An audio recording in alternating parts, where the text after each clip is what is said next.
ചേച്ചി എനിക്ക് ഷെഫാവാൻ ഭയങ്കര ആഗ്രഹം. എൻ്റെ ചേട്ടൻ ഷെഫാണ് UAE-യിൽ. പക്ഷേ എന്നെ ചേട്ടൻ ഉൾപ്പെടെ എന്നെ വിടുന്നില്ല. വായി ചേട്ടാ, പിള്ളേരുടെ ആഗ്രഹമില്ല, അവർ പോയി പഠിക്കട്ട്.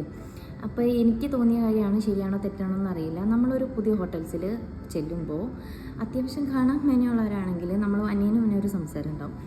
എടാ, ഒരു കാണാങ്ങളെന്ന് സാധനം വന്നിട്ടുണ്ട്, ഇപ്പം അത്യാവശ്യം ശരീരം കാര്യങ്ങളൊക്കെ ഉള്ളതാണെങ്കിൽ അടിപൊളി ഒരു ചിക്ക് വന്നിട്ടുണ്ട് എന്നുള്ളൊരു സംസാരിക്കും. എല്ലാവരും അല്ല ഞാൻ പറയണത്. അപ്പോൾ സ്വാഭാവികമായിട്ട് നമ്മുടെ ആങ്ങളമാർ ഇത് കേൾക്കുകയുണ്ടാവും. അതുകൊണ്ടായിരിക്കും അവർ പെങ്ങളമാരെ ഇതിലേക്ക് വിടണ്ടെന്ന് വിചാരിക്കണത്. ഇത് ഞാൻ ഒരു 5 വർഷം മുന്നേ ഈ ഒരു കോഴ്സ് എടുക്കാൻ വേണ്ടി പോയപ്പോൾ ഞാൻ എൻ്റെ ഒരു കൂട്ടുകാരനോട് ചോദിച്ചപ്പോൾ അവൻ പറഞ്ഞ കാര്യം ഇത്, എടി നീ ഹോട്ടലിലും കിച്ചണിലൊന്നും വരണ്ട, ഇവിടെ അവന്മാർ ഓരോരുത്തരെയും പറഞ്ഞത് കേൾക്കണം.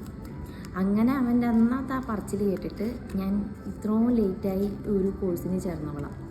അപ്പോൾ പാരൻസേ ചേട്ടന്മാരെ അവരാഗ്രഹമാണെങ്കിൽ ചേരട്ടെ. ഇപ്പോഴത്തെ പെൺപിള്ളേരൊക്കെ കാലം മാറി. ഇപ്പോൾ 2 പറഞ്ഞ 3 പറയാനുള്ള ഇതിലെത്തി പെൺകുട്ടികൾ. അപ്പോൾ അവരാഗ്രഹമാണെങ്കിൽ അവർ പഠിക്കട്ടെ. പിന്നെ ഹോട്ടൽ മാനേജ്മെൻറ്റ് പഠിച്ച് എങ്ങും എത്തിയിട്ടില്ല എന്ന് പറയണവർ എത്തിയ ആൾക്കാരും ഉണ്ട്. നിങ്ങൾ ഈ ഒന്നും എത്താത്ത ആൾക്കാരുടെ കഥ കേൾക്കാണ്ട് കുറച്ച് എവിടെയെങ്കിലും എത്തിയ ആൾക്കാരുടെ കഥയും കൂടി കേൾക്കും.